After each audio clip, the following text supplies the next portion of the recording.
Chairman এবং vice chairman প্রার্থীরা সকাল থেকে সন্ধ্যা পর্যন্ত নির্বাচনীয় প্রচার প্রচারণা চালাচ্ছে। আসলে নরসিংদীর একটা উৎসবমুখর পরিবেশ বিরাজ করছে। এখনো পর্যন্ত নির্বাচনকে কেন্দ্র করে নরসিংদী শিবপুরে ওইরকম কোনো অপ্রীতিকর ঘটনা ঘটেনি।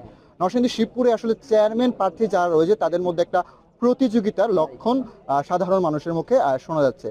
আমি বর্তমানে রয়েছি নরসিংদীর শিবপুরের যশোর ইউনিয়নে। আমার সাথে বাগাবো ইউনিয়নে। এখন আমার সাথে আসলে এই জায়গার যে মোটরসাইকেল প্রার্থী রয়েছেন আসাদুজ্জামান আসাদ, উনি প্রচারণা করছেন। ওনার সাথে একটু কথা বলবো নির্বাচনী প্রচার প্রচারণা আসলে কিরকম চলছে এই বিষয়ে।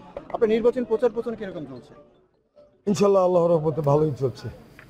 সব দিক দিয়ে মানুষের সাড়া পাচ্ছেন কিরকম? সর্বোচ্চ সাড়া আমি পাচ্ছি, কারণ জনগণের কাছে আমার কিছু কমিটমেন্ট, সেই কমিটমেন্ট